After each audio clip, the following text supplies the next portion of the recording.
Most people here to reply, not to truly understand.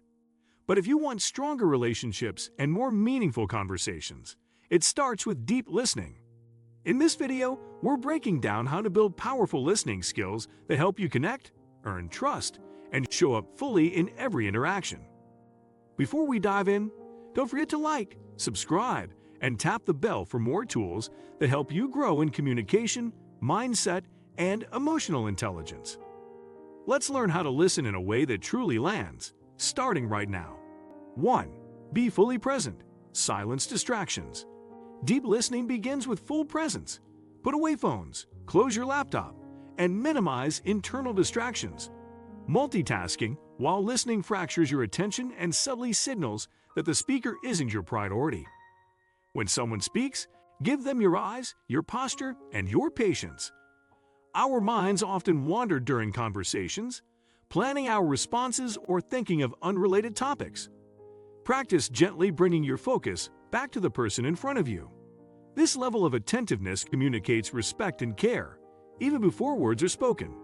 Being present also means listening not just with your ears, but with your body language, leaning in, nodding, and maintaining soft eye contact. 2. Listen to understand, not to reply. Most people listen with the intent to reply, not to understand. This habit leads to surface-level conversations and missed opportunities for depth. Deep listening requires setting aside your agenda, suspending judgment, and entering the other person's world. Focus on grasping their feelings, intentions, and experiences, not just their words. Let them finish their thoughts completely before jumping in. Try mentally repeating what they're saying to process it more fully. Ask yourself, what is this person really trying to tell me? Listening this way shifts your energy from reaction to curiosity. You're not waiting for your turn to speak. You're fully in the moment with them. 3. Use reflective listening techniques. Reflective listening involves repeating back what someone says in your own words to confirm understanding. This technique makes the speaker feel acknowledged and ensures you truly grasp their message. For example, after they share something, say, "So what I'm hearing is," or "It sounds like you're saying." This helps clarify points and deepens mutual understanding.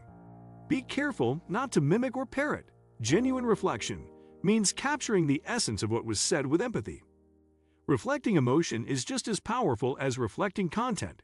You might add, "It seems like that really frustrated you," or "That must have been tough."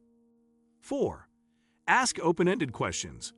Open-ended questions deepen conversations and show the speaker that you care about their thoughts. Instead of "Did that upset you?" try "How did that make you feel?" These types of questions invite reflection, emotion, and story, not just simple yes/no responses. They keep the dialogue alive and help the speaker explore their own thoughts. Great listeners are curious without being intrusive. Ask, "What was that experience like for you?" Or, "Can you tell me more about that?" And allow space for silence afterward. Don't rush to fill the gap. Open questions convey humility. You're not assuming, you're inquiring. They also communicate your desire to understand rather than control the conversation. 5. Watch nonverbal cues. Listening goes beyond words. Much of what people communicate is nonverbal. Pay attention to facial expressions, posture, tone of voice, and pacing. Is someone smiling but avoiding eye contact? Speaking fast but slouching? These cues can reveal discomfort, enthusiasm, sadness, or stress that words don't fully express. Learn to read these signals without jumping to conclusions. Nonverbal language is complex and culturally nuanced. Mirror their body language subtly to create psychological alignment. Nod in understanding, keep your body relaxed, and maintain open posture. If you sense a mismatch between what they're saying and how they're saying it, gently ask for clarity. "You're saying you're fine, but I sense something else. Is that right?" Tuning into nonverbal cues allows you to respond more empathetically and appropriately. 6.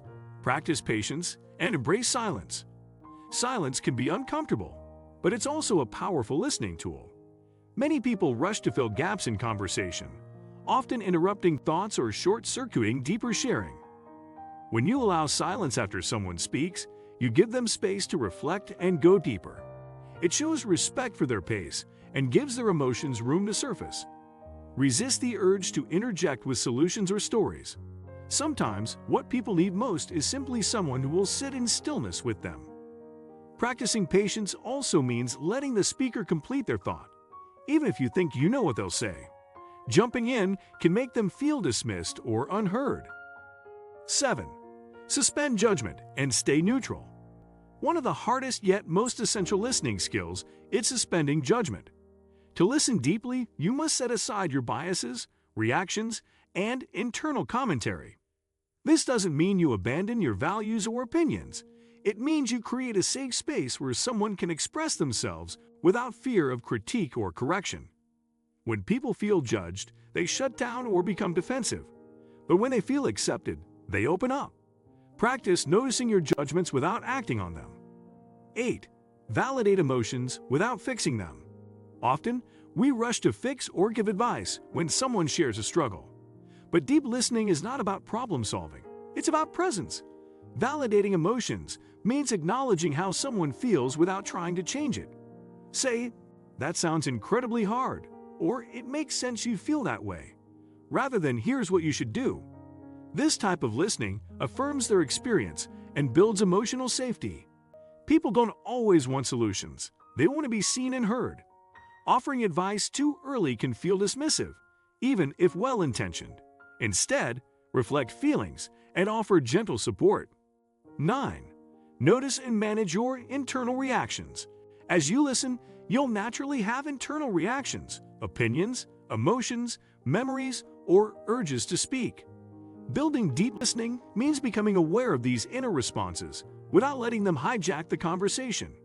If something triggers you, pause and breathe before responding. Ask yourself, is this about them or about me? Staying grounded helps you remain present and supportive rather than reactive or defensive. It also builds emotional intelligence. 10. Commit to practicing and improving. Deep listening is a skill, one that requires ongoing practice and humility. Like any craft, it strengthens through repetition and reflection. Start by applying one strategy at a time in daily conversations. Maybe today, focus only on being fully present. Tomorrow, practice asking open-ended questions. Over time, these habits compound and become second nature. Reflect after important conversations. Did I really listen? Or what could I have done differently? You can even ask trusted friends or partners for feedback on how you show up as a listener. Remember, the goal isn't perfection, it's connection. All right, that's a wrap on deep listening. Because real connection starts when we stop trying to be interesting and start being interested. Take a deep breath, slow down, and remember, every conversation is a chance to truly hear someone and make them feel seen. If this helped you rethink the way you listen, give it a thumbs up and share one listening habit you're going to practice in the comments. And if you're here for more tools to grow in communication, self-awareness, and meaningful connection, don't forget to subscribe and tap the bell so you never miss what's next. Catch you in the next one.